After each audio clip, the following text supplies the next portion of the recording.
Muito boa tarde, aceita a gravação, por favor.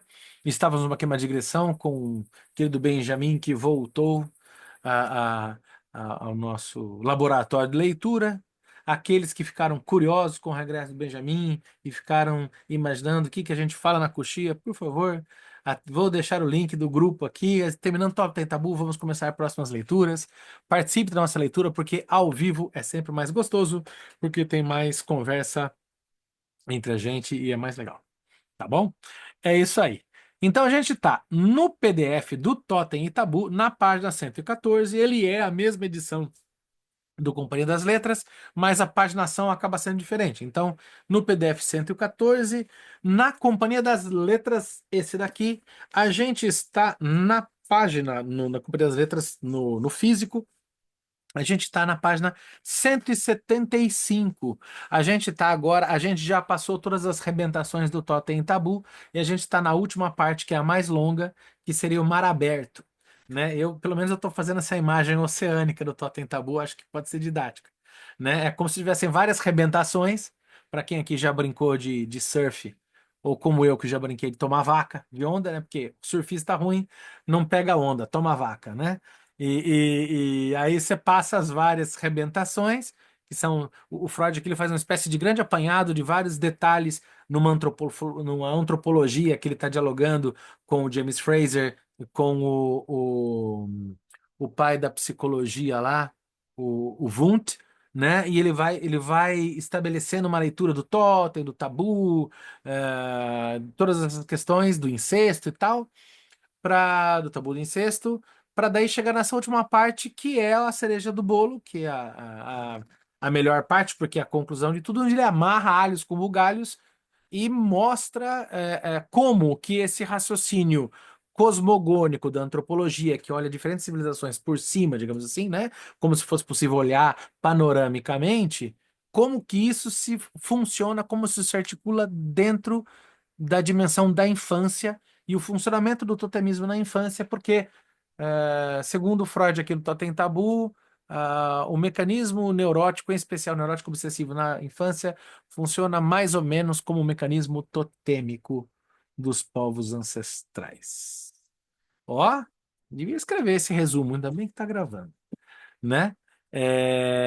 E daí ele vai começar nas teorias sociológicas aqui em beta. Vamos à vaca fria. Beta, as teorias sociológicas. Reinach, que pesquisou com êxito os vestígios do totemismo nos cultos e costumes de épocas posteriores, mas desde o início menosprezou o fator da descendência do animal totêmico, escreve confiantemente que o totemismo, a seu ver, não é senão une hypertrophie de l'instinct social. Se eu li corretamente, uma hipertrofia do instinto social. A tradução minha por conta e risco. A mesma concepção merece permear a nova obra de Émile Durkheim, Les formes élémentaires de la vie religieuse, le système totémique en Australie. As formas elementares da vida religiosa, o sistema totêmico na Austrália. Eu tinha pensado aqui algumas coisas do Durkheim já na obra dele do suicídio, questão de anomia e tal. Bem interessante. O Durkheim é sensacional, gosto demais. O Durkheim, ele inventa a sociologia moderna e, de uma certa maneira, ele inventa a história. Os chamados pais fundadores da história, né? O Marc Bloch e o Lucien Febvre, da história do século XX, foram, se não me engano, não sei se o Lucien Febvre, mas o Marc Bloch, não, o Lucien Febvre, não sei se o Marc Bloch foi um dos dois, ou os dois, foram alunos do Emile Durkheim, e quando criam a escola de Zanal, né, que é a revista Anal, né, que é Anais de Sociologia, de História e Sociologia, lá, é em resposta ao desenvolvimento da sociologia e da antropologia no século XX. Então, o Durkheim é um dos donos da boca aí. É muito legal o Freud estar em diálogo com o Durkheim. O Totem, enfim, a mesma concepção parece permear a nova obra do Durkheim, Formas Elementares da Vida Religiosa, o Sistema Totêmico da Austrália. O totem é o representante visível da religião social desses povos. Ele encarna a comunidade, que é o verdadeiro objeto da adoração. Outros autores buscaram um fundamento mais preciso para essa participação dos instintos sociais na formação das instituições totêmicas.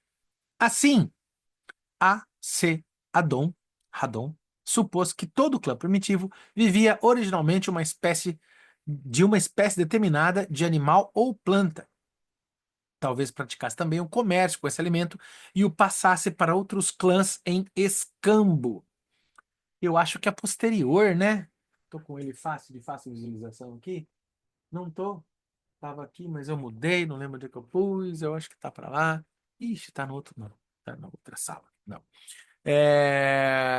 Argonautas do Atlântico Ocidental, esse é o nome. Vulgarmente conhecido como Argonautas do. Ai, ai, como é que é o nome dele? Não é o Laplantine. Esqueci o nome do antropólogo agora, fugiu o nome. Enfim, é, estuda os trobriandeses, né? Que vai estudar o escambo de inhames por inhames, né? Oh, meu Deus do céu, como é que é o nome do antropólogo? Esqueci agora. Enfim, essa dimensão do escambo das comunidades que se organizavam a partir de um totem por conta de uma disposição alimentar e de cultivo. Uma das hipóteses, e quem vai desenvolver isso de uma outra maneira nos turbiandeses é o Malinowski. Tá? Também tem um diálogo interessante, vale a pena ler Argonautas do Atlântico Sul, do Atlântico Ocidental, uma coisa assim, e que é uma obra maravilhosa também de antropologia. Essa é a função do Totem Tabu, fazer a gente querer ter vontade de estudar mais antropologia também. Era inevitável, dessa forma, que o clã se tornasse conhecido pelo nome do animal que tinha tamanha importância para ele. Ao mesmo tempo, deve ter se desenvolvido nesse clã uma grande familiaridade com aquele animal e um forte interesse por ele, que não se baseava, porém, em outro motivo psíquico, que não a mais elementar e premente das necessidades humanas: a fome. As objeções a essa teoria, a mais racional daquelas relativas ao totem, afirmam que tais condições de alimentação não se acham em nenhum povo primitivo e provavelmente jamais existiram. Os selvagens seriam onívoros, e tanto mais quanto mais baixa a sua condição. Além disso, não se compreende por que essa dieta exclusiva favoreceria o desenvolvimento de uma atitude quase religiosa perante o totem, que culminou na abstenção completa do alimento favorito. A primeira das três teorias que Fraser formulou sobre o tema era psicológica. Ela será abordada em outro lugar. A segunda, que aqui discutimos, nasceu sob a impressão produzida pela publicação de dois pesquisadores sobre os nativos da Austrália Central. Spencer e Gillen descreveram num grupo de tribos a chamada Nação Arunta, uma série de instituições, usos e crenças características, e Fraser acompanhou seu julgamento de que essas peculiaridades seriam traços de um estado primordial e poderiam informar sobre o sentido primeiro e verdadeiro do totemismo. Essas peculiaridades são, na tribo Arunta mesma, uma parte da nação Arunta, as seguintes. 1. Eles têm a divisão em clãs totêmicos, mas o totem não é transmitido hereditariamente, e sim, de uma forma que ainda explicaremos, determinado individualmente. 2. Os clãs não são exógamos. As restrições ao casamento são produzidas por uma divisão em classes matrimoniais altamente desenvolvida, que nada tem a ver com os totens. 3. A função dos clãs totêmicos consiste em realizar uma cerimônia que visa, de forma singularmente mágica, a multiplicação do objeto totêmico comestível. Esta cerimônia se chama Intitiuma. É isso? Intitiuma. Intitiuma, coisa assim. 4. Os Aruntas têm uma peculiar teoria da concepção e da reencarnação. Eles creem que, em determinados lugares de sua terra, os espíritos dos mortos, de mesmo totem, aguardam sua reencarnação e entram no corpo das mulheres que passam por aqueles lugares. O filho nascendo, a mãe diz em qual dessas estações de espíritos ela acha que o concebeu. O totem da criança é determinado segundo esse lugar. Também acho que os espíritos dos mortos e dos renascidos são vinculados a peculiares amuletos de pedra, chamados churingas, encontrados nesses locais. Dois fatores parecem ter induzido Fraser a pensar que as instituições dos Aruntas são a mais antiga forma de totemismo. Primeiro, a experiência de certos mitos que afirmavam que os ancestrais dos Aruntas se alimentavam regularmente do seu totem e não se uniam com outras mulheres que não as de seu totem. Segundo, a aparente irrelevância do ato sexual em sua teoria da concepção. De fato, homens que ainda não notaram que a concepção é consequência da relação sexual podem ser vistos como os mais atrasados e primitivos entre os que vivem atualmente.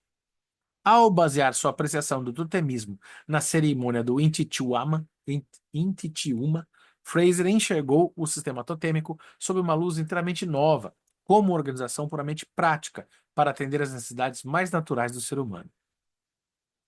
Adão acima. O sistema era simplesmente Cooperative Magic, em grande escala. Os primitivos formaram, por assim dizer, uma agremiação mágica de produção e consumo. Cada clã totêmico assumiu a tarefa de garantir a provisão de determinado alimento. Tratando-se de totens não comestíveis, como animais nocivos. Eita, perdi aqui.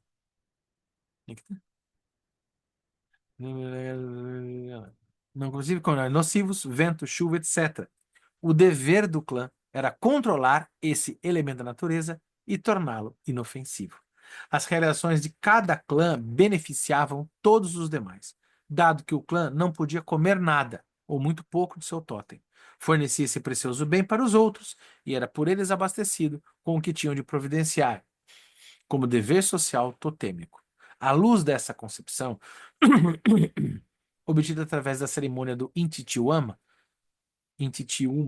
pareceu a Fraser que a proibição de comer o próprio totem havia chegado às pessoas, levando-as a negligenciar o aspecto mais importante da situação, isto é, o mandamento de arranjar totem comestível o bastante para as necessidades dos outros. Nesse aspecto, do jeito que eu estou entendendo aqui, assim, é como se o totem se desse como uma espécie de corporação em guilda, né? Corporação comercial, em que as pessoas se disponibilizam por essa especiaria, né? Bom, se organizam então pelo fornecimento da coisa, da substância, da especiaria, eu já estou pensando no povo do deserto, os Fremen, em Duna, né? Tendo uma dimensão totêmica com aquele que produz a especiaria e que era e que são os vermes do deserto. Por isso que o ritual de formação do xamã, que é o Kwisatz Haderach, se dá por beber água da vida, que nada mais é do que água bebida, urinada e vomitada pelo filhote do verme do deserto. O que você tá falando? Vai ler Duna, gente. É bom demais, melhor que os filmes novos, viu? Mas funciona o sistema totêmico aqui, ó, do jeito que eu tô explicando. Vai ler Frank Herbert, que é sensacional. Super recomendo. Duna é, ó, não vejo a hora de chegar às férias para ler os outros 5 volumes que faltam. Eu li um primeiro. Fraser aceitou a tradição arunta de que todo clã totêmico se alimentava originalmente de seu totem, sem restrição. Mas então foi difícil compreender a etapa seguinte, em que os membros do clã se contentavam em garantir o totem para os outros, enquanto praticamente renunciavam à fruição própria. Ele supôs então que essa limitação não se teria originado de uma espécie de respeito religioso, mas talvez da observação de que nenhum animal costuma devorar seus iguais, de forma que essa ruptura na identificação com o totem prejudicaria o poder que se desejava adquirir sobre ele, ou de uma tendência a, poupando-o, ganhar sua simpatia. Fraser não ocultou de si mesmo as dificuldades dessa explicação e também não ousou indicar de que maneira o hábito de contrair matrimônio dentro do totem assinalado pelos mitos aruntas foi transformado em exogamia. A teoria que Fraser fundamentou no Intiuma depende do reconhecimento da natureza primitiva das instituições aruntas. Mas parece impossível defender esta última das objeções apresentadas por Durkheim e Lang. Os aruntas parecem ser, na verdade, as mais desenvolvidas das tribos australianas e representar antes um estágio de dissolução do que o início do totemismo. Os mitos que tanto impressionaram Fraser, porque a diferença das instituições agora vigentes enfatizam a liberdade de comer o totem e casar no interior do totem. Poderíamos facilmente explicar como fantasias com desejos que são projetados no passado, tal como o mito de uma idade de ouro. A gente começa a entrar na seara Se a gente pensar aqui no sujeito, na criança, tal, na dimensão, indo para a dimensão do microcosmo, né?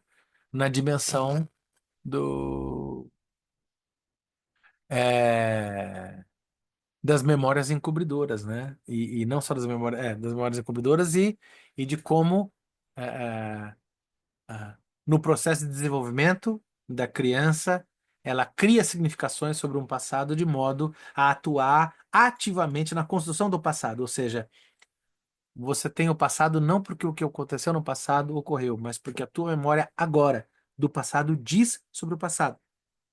Curiosamente, esse é o modo de pensar a história dos alunos do Durkheim, que fundam a história no século, a historiografia no século XX, do Durkheim e do Mark Bloch, a escola chamada Escola dos Análises.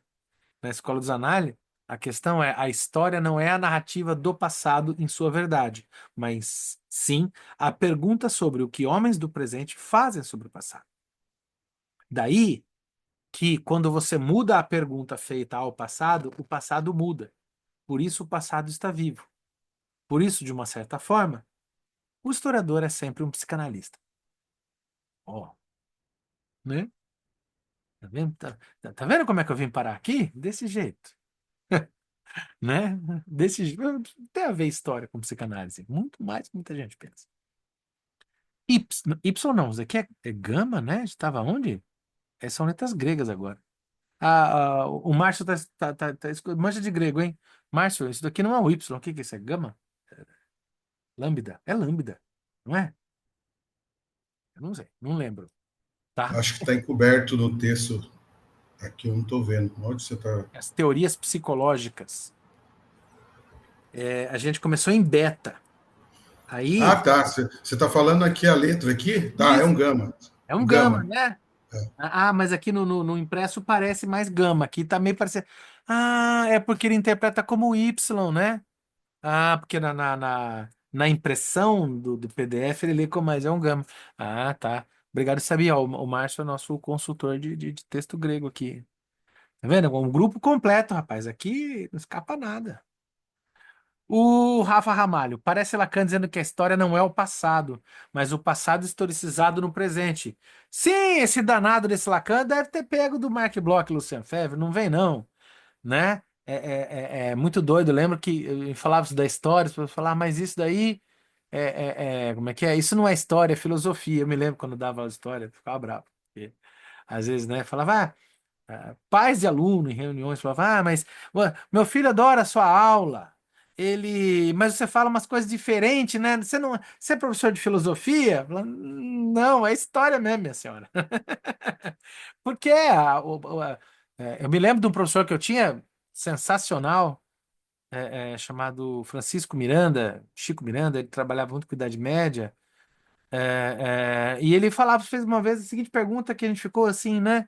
Como é que pode a gente ainda estudar a Idade Média? Todos os documentos, todos os fragmentos, tudo que você imaginar do feudalismo clássico, o feudalismo Mâconnais na França, tudo que você quiser saber sobre o feudalismo clássico já foi descoberto. Não tem um fucking documento para ser achado. Mais nada. Então, por que ainda se formam medievalistas?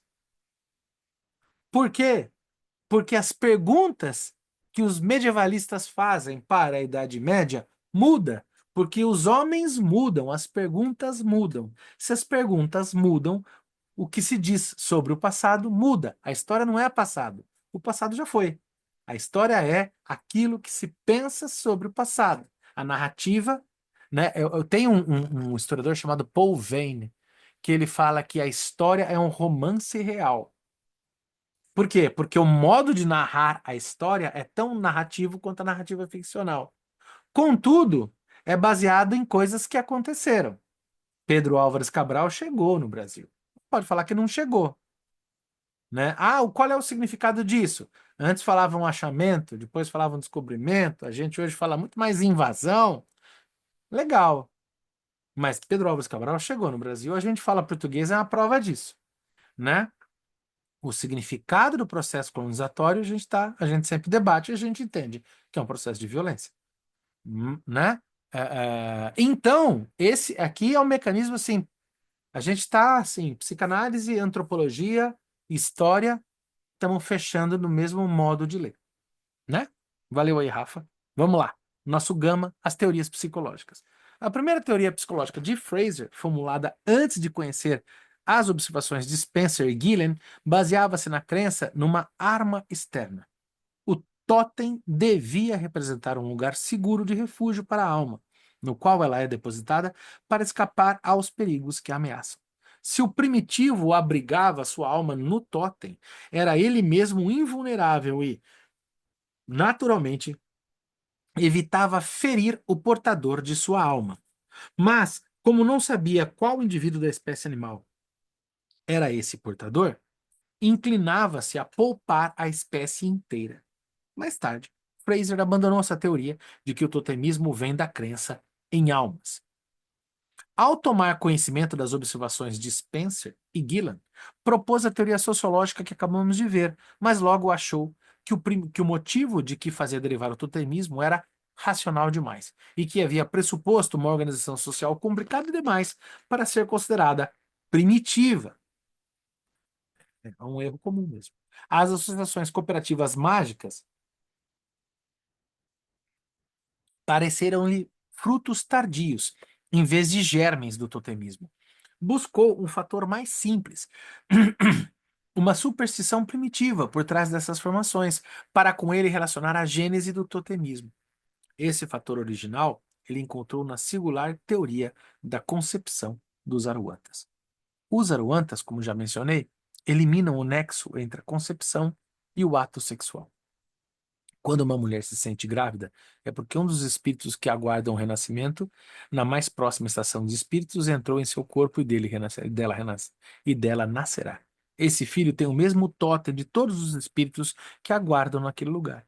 Essa teoria da concepção não pode explicar o totemismo, já que pressupõe o totem.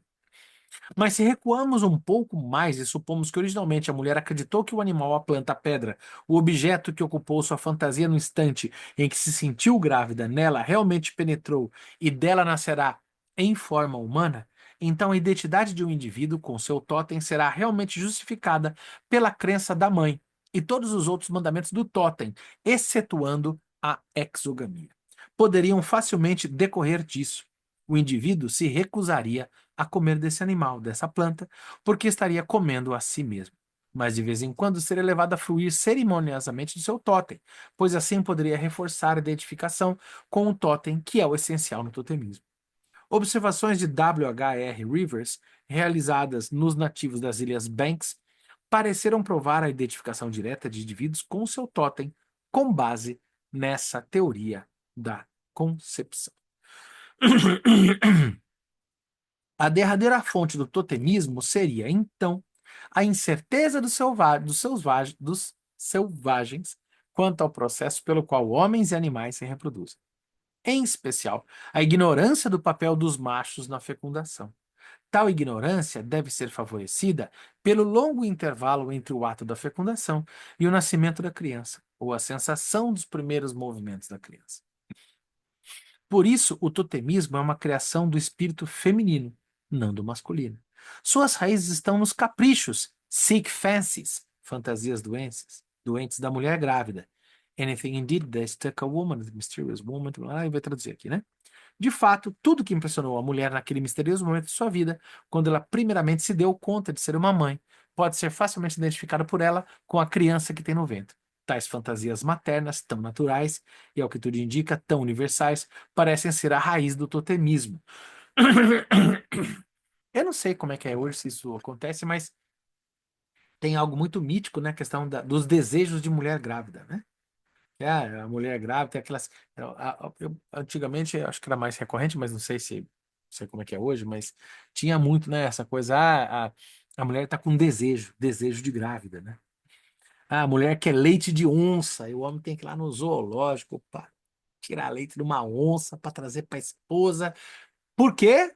Senão o bebê nasce com cara de onça. Aí é que tá o pulo do gato, né? Aí é que eu me lembro, eu falar, né? Caso exista algum jovem, que eu sei que nós aqui da turma que tá no final dos 40, começo dos 50 e por aí vai, sabe que é verdade esse bilhete.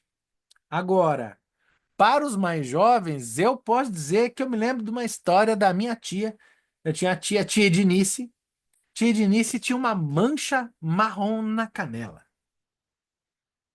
Foda-se. Mas tinha uma mancha marrom na canela. E daí eu lembro que a explicação era que a minha bisavó, que era tia-avó, né? A minha bisavó tava com desejo de chocolate. Olha só. E daí o marido não trouxe chocolate a tempo e ela nasceu com uma mancha marrom na canela, parecida com uma barra de chocolate. Era parecido com uma barra de chocolate? Não. É parecido com charuto. Podia ser parecido com qualquer outra coisa, enfim, né? Mas a explicação era a barra de chocolate, né? Por quê? Por essa dimensão do desejo da grávida, né? Olha que legal, né? Caso isso não exista mais, é uma pena, era muito legal, era muito interessante, muito divertido, né? Os homens se ferrando com o desejo, né? Óbvio que, quero dizer, imagino, com certeza que tinha uma questão feminista das mulheres que falavam, agora esse desgraçado me paga, né? Eu quero leite de uma égua virgem nas montanhas da lua cheia, onde não bate sol. Aí tinha que sair correndo, que era um desesperado, senão ia nascer com cara de égua. E E se às vezes nascer. o desejo, e às vezes o desejo era de madrugada, hein? Não é? Tem as coisas. Né? Você foi vítima do desejo de mulher grávida, Beija?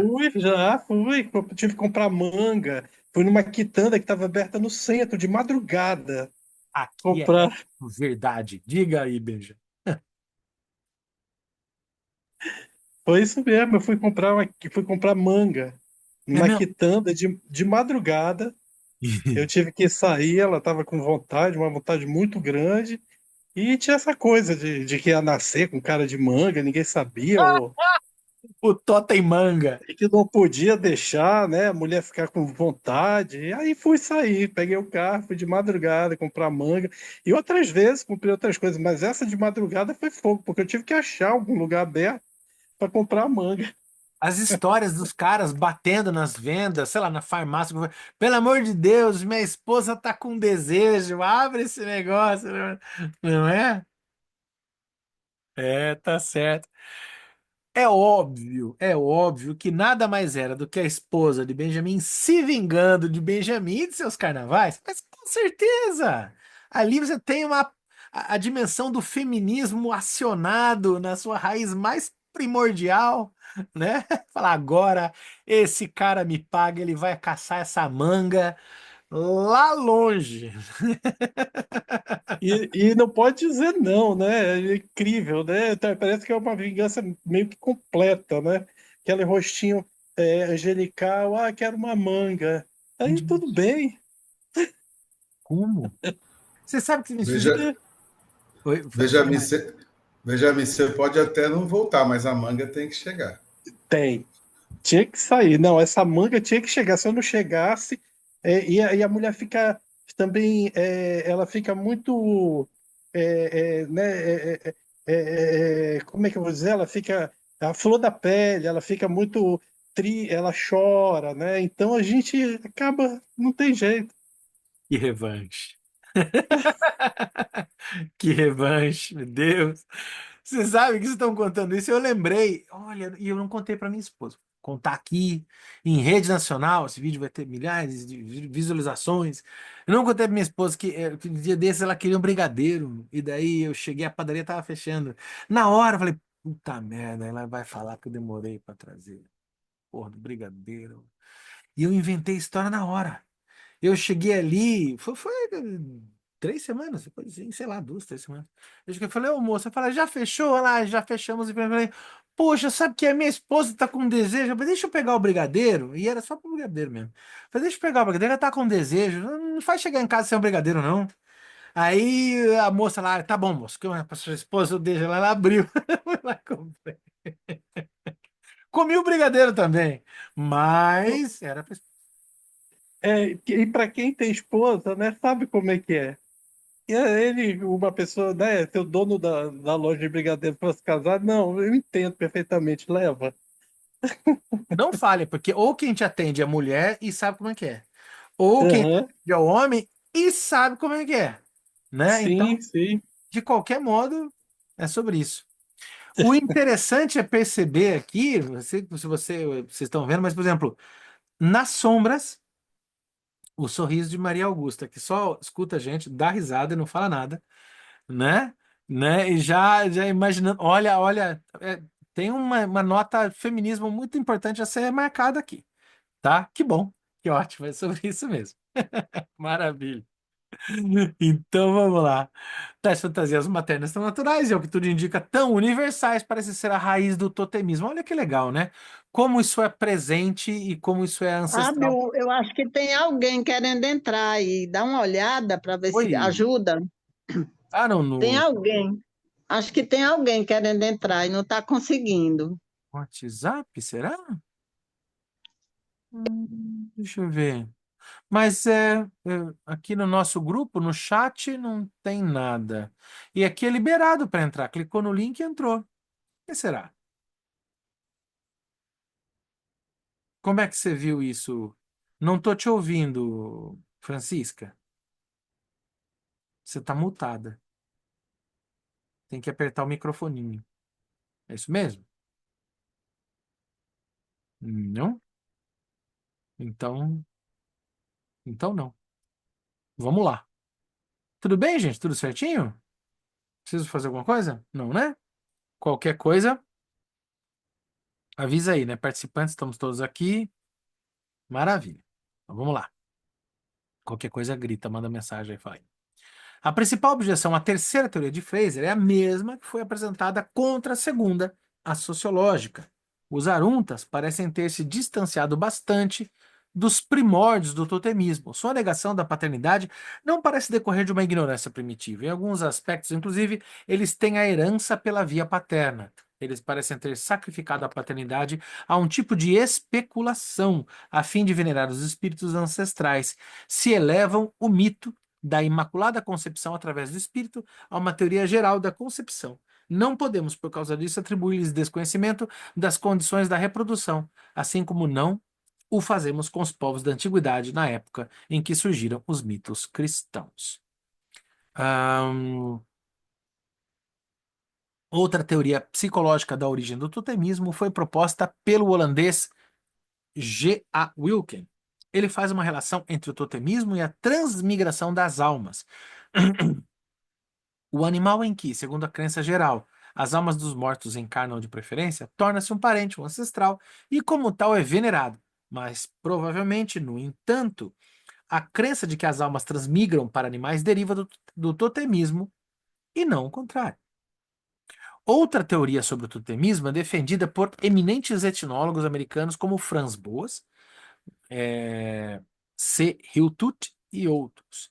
Ela parte de observações feitas em clãs totêmicos indígenas e afirma que o totem é originalmente o espírito protetor de um ancestral, que este adquiriu um sonho e transmitiu para os descendentes.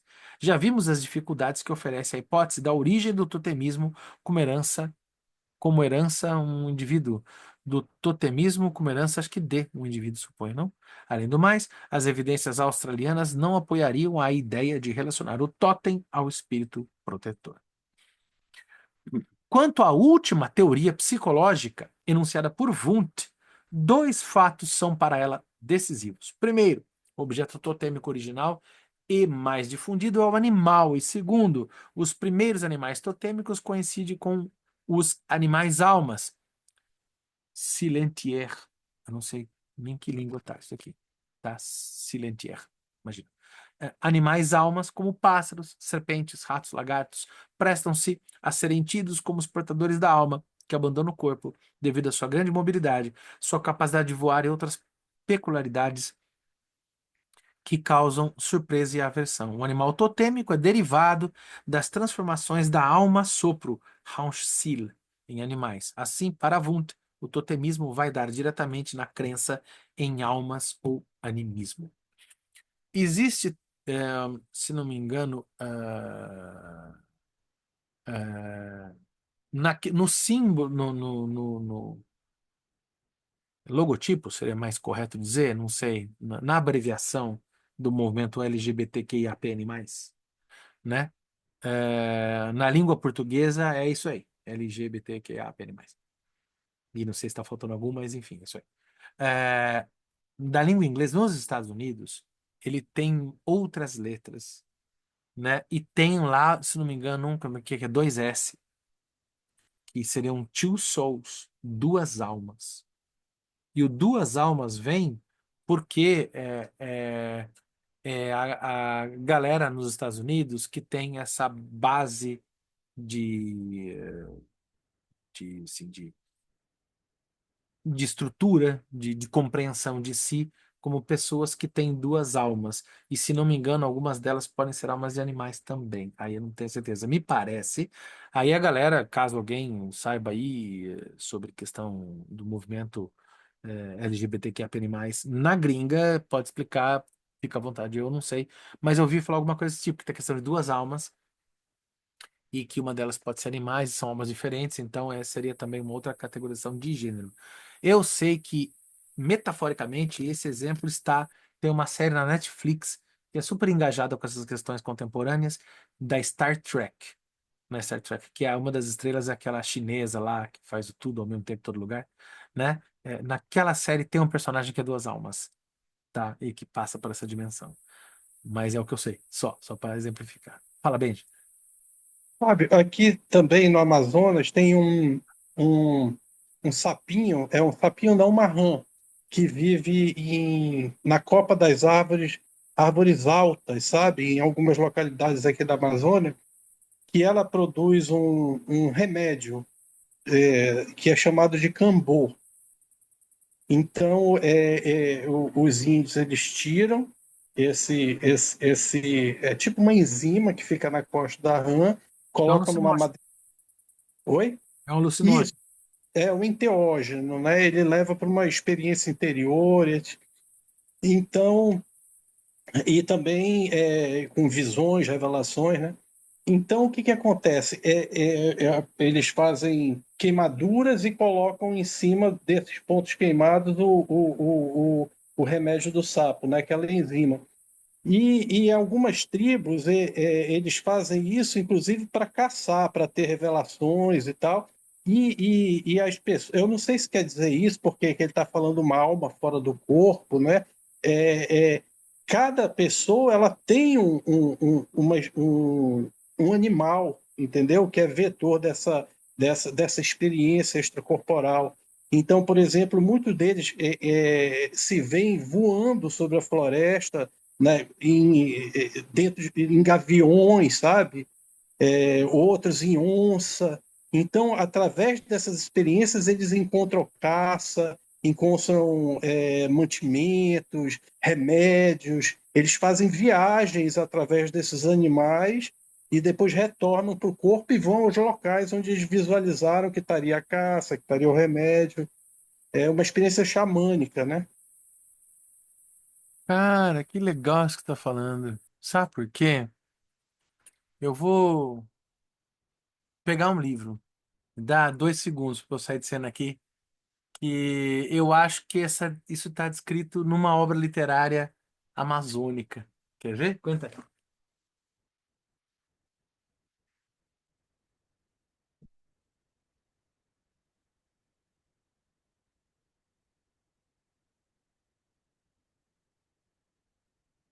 É um livrinho, eu acho que eu já mostrei aqui em algum momento. Esse livrinho aqui, coisa pouca. E aqui, ó, Viagem a Andara, o livro invisível, do Cecim da Amazônia. Literalmente essa Bíblia, e se não me engano, falta o último, porque isso daqui é a coleção de vários livros que o Cecim da Amazônia escreveu, e acho que são 11 livros, uma coisa assim, não, muito mais. São Oniá, né, que é o 17 Oniá, e parece que tem um último ainda que não tá aqui e tal. O filho dele, o filho de Cecim, esqueci o nome dele agora, é um super querido, é um fotógrafo aí da Amazônia, ele tá no Pará e ele trabalha com som também, ele faz composições musicais muito legais. No canal Cultura Crítica e Psicanálise tem um vídeo sobre a música do filho do Cecinho da Amazônia, que eu correspondi com ele e tal. É bem legal. E esse livro aqui, ele trabalha com essa dimensão dessa multi-espiritualidade que percorre e perpassa a floresta, inebriando de experiências e reconstruindo o mundo, quase como numa espécie de Bíblia mesmo, de reveladora de universos mesmo, assim, sabe? É legal isso que você está trazendo, porque agora que me caiu a ficha que acho que passa por essa dimensão, porque é uma dimensão toda xamânica mesmo. Procure na internet o Cecim da Amazônia, ele tem filmes também, ele era produtor de cinema. Ele tem uma série de filmes chamado Kinemandara, que é o cinema de Andara, né? Que tem toda essa dimensão. Aí os livros dialogam com os filmes e tal. É uma obra muito maior do que somente o sujeito, sabe? Imagino até que passa bastante por aquela dimensão que a gente está vendo no curso de psicanálise contemporânea com o Eduardo, lá do Instituto Bergassi, né? Que fala para essa dimensão dos sonhos não sonháveis, do Bolas, né?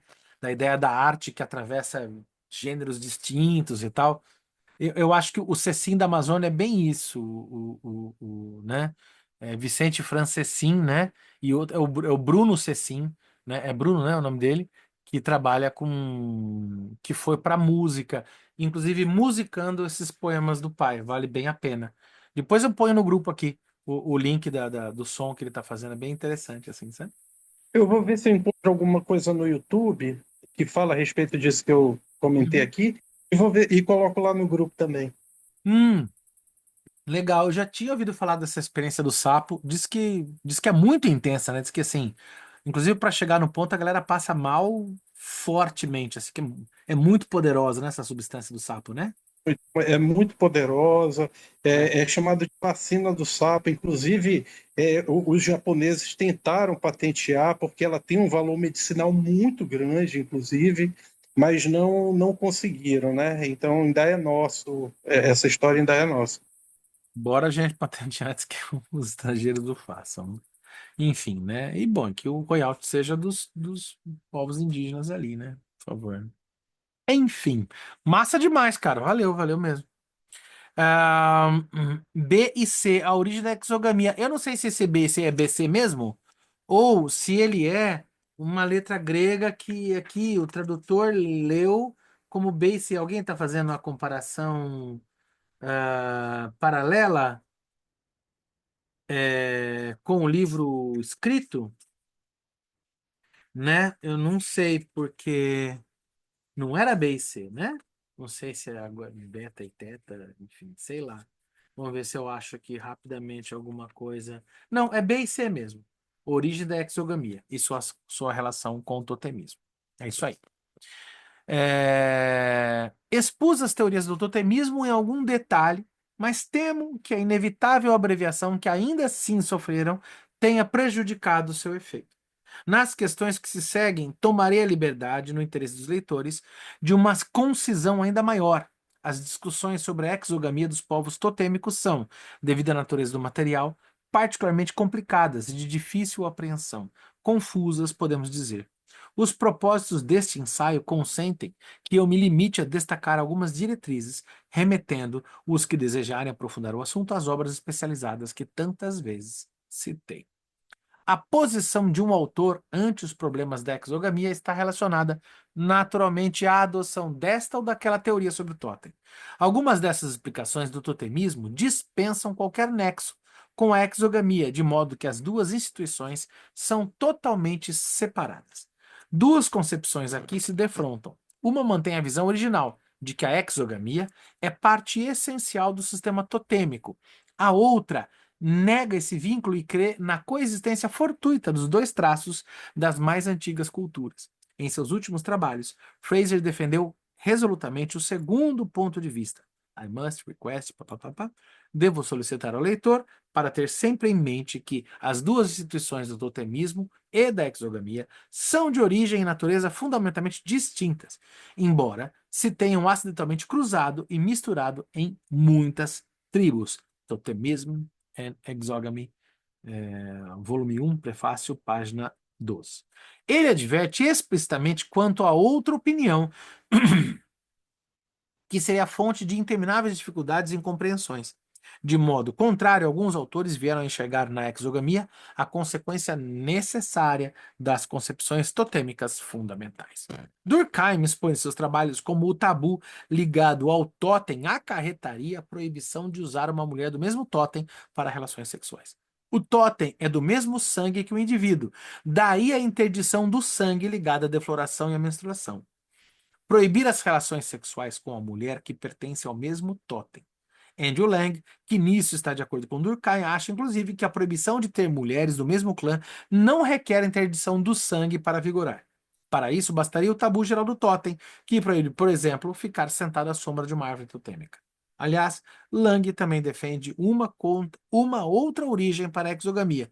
Ver adiante, sem deixar claro como as duas explicações se relacionam. Quanto à sucessão cronológica, a maioria dos autores tende à opinião de que o totemismo é a instituição mais velha, que a exogamia lhe sobreveio bem mais tarde. Entre as teorias que buscam explicar a exogamia de forma independente do totemismo, serão destacadas apenas aquelas que esclarecerem as diferentes atitudes dos autores ante o problema do incesto. MacLennan inferiu a existência da exogamia engenhosamente dos vestígios de costumes que indicavam a prática do rapto de mulheres. Ele então supôs que em tempos primevos havia sido comum obter a mulher numa tribo estrangeira e o casamento com a mulher da própria tribo acabou por não ser mais admitido, já que se tornara excepcional. Se não me engano, ai, naquela obra do Virgílio, na Eneida. Eu acho que é na Eneida que está narrado o rapto das Sabinas, que é uma das a explicação mítica, não da fundação de Roma, mas da passagem da Roma monárquica para a Roma republicana. Haveria de se voltar à Eneida de Virgílio, poema em 8ª rima. Todo mundo pensa que os Lusíadas é super influenciado por Ilíada e Odisseia, mas é muito mais influenciado pela Eneida. Inclusive, a ideia do cavalo de Troia. Se você quiser ler, você deve ler a Eneida e não os cantos gregos, porque é na Eneida que você vai ver a grande questão do cavalo de Troia. E ali na Eneida fala do rapto das Sabinas. E isso marca o nascimento da República Romana. Olha que louco, você sai de uma Roma monárquica, que seria primitiva, dos etruscos, né? E você passa a ideia de república com a exogamia, o rapto das Sabinas. Por minha conta e risco, estou fazendo esse link agora. Se eu tiver errado, depois vocês me pegam na saída. Buscou o motivo para esse hábito da exogamia na falta de mulheres das tribos primitivas, resultante do costume de liquidar a maioria das crianças de sexo feminino no instante do nascimento. Não nos cabe verificar se as hipóteses de MacLennan são comprovadas pelos fatos. Interessa-nos, isto sim, o argumento de que permanece inexplicado, conforme as premissas do autor, por que os homens da tribo tornariam inacessíveis a si mesmos as poucas mulheres de seu próprio sangue e o modo como o problema do incesto é deixado inteiramente de lado. Em oposição a isso, e evidentemente com maior razão, outros estudiosos viram a exogamia como uma instituição destinada à prevenção do incesto. Considerando a crescente complexidade das restrições matrimoniais australianas, não há como não partilhar o juízo de Morgan, Fraser, Howitt e Baldwin Spencer de que essas disposições têm o cunho da intenção deliberada, deliberate design, segundo Fraser, e que objetivam o que realmente conseguiram.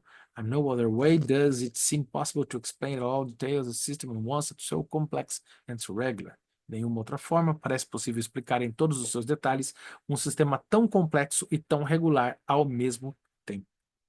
É interessante notar que as primeiras restrições geradas pela introdução de classes matrimoniais afetaram a liberdade sexual da geração mais nova, ou seja, o incesto entre irmãos e entre filhos e mães, e que somente medidas posteriores suprimiram o incesto entre pais e filhas. Fazer as restrições sexuais exogâmicas remontarem a uma intenção legisladora não ajuda a compreender o motivo pelo qual essas instituições foram criadas. De onde vem, em última análise, o horror ao incesto, no qual se deve reconhecer a raiz da exogamia? Evidentemente, não basta para explicar essa repulsa invocar uma repugnância instintiva ao ato sexual entre parênteses consanguíneos, isto é, invocar o fato mesmo do horror ao incesto, quando a experiência social demonstra que, apesar desse o incesto não é um acontecimento raro, nem mesmo na sociedade de hoje, e quando a experiência histórica sabe de casos em que o matrimônio incestuoso de pessoas privilegiadas era um preceito.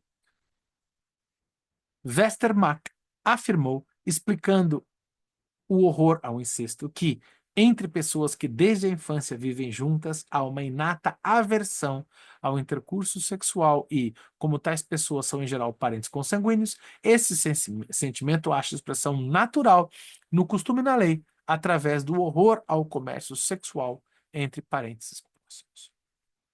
Havelock Ellis, em seus Studies of the Psychology of Sex, questiona o caráter instintual, Triebhaft, dessa versão, mas concorda essencialmente com a explicação dizendo o normal fracasso do instinto acasalador em manifestar-se no caso de irmãos e irmãs ou de meninos e meninas, criados juntos desde a infância, é um fenômeno meramente negativo, devido à absoluta ausência nessas circunstâncias das condições que evocam o instinto acasalador. Entre aqueles que foram criados juntos, todos os estímulos sensoriais de visão, audição e toque foram embotados pelo uso, educados até o calmo nível da afeição e privados de sua capacidade de despertar a excitação eretística que produz a tumescência sexual. Parece-me digno de nota que Westermarck veja essa inata aversão às relações sexuais com pessoas com as quais partilhou-se a infância como, ao mesmo tempo, uma representação psíquica do fato biológico de que a endogamia é prejudicial à espécie. Semelhante instinct, né? E aqui não é pulsão porque não é trib, né? No outro era, né?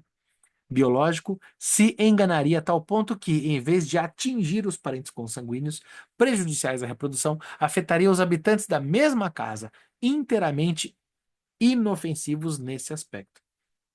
Não posso deixar de me referir também à excelente crítica endereçada por Fraser à afirmação de Westermarck. Ele acha incompreensível que a sensibilidade sexual de hoje não se oponha às relações com aqueles que dividem o mesmo lar, enquanto o horror ao incesto, que seria apenas um derivado da suposição, cresceu tanto atualmente. Mas há outras observações de Fraser que vão mais fundo, e eu a citarei na íntegra, pois concordam essencialmente com os argumentos envolvidos em meu ensaio sobre o tabu. Não é fácil ver porque um instinto humano profundo necessitaria ser reforçado por uma lei. Não existe lei ordenando que os homens comam ou bebam ou proibindo-os de pôr as mãos no fogo. Os homens comem e bebem e mantêm as mãos longe do fogo instintivamente, por medo de penalidades naturais, não legais, que seriam trazidas pela violência feita a esses instintos. A lei os proíbe apenas de fazer o que seus instintos os inclinam a fazer. Seria supérfluo que a lei proibisse e punisse o que a natureza mesma proíbe e pune. Assim, podemos tranquilamente supor que os crimes proibidos por lei são crimes que muitos homens têm propensão natural a cometer. Se não houvesse tal propensão, não haveria tais crimes, e se tais crimes não fossem cometidos, que necessidade haveria de proibi-los?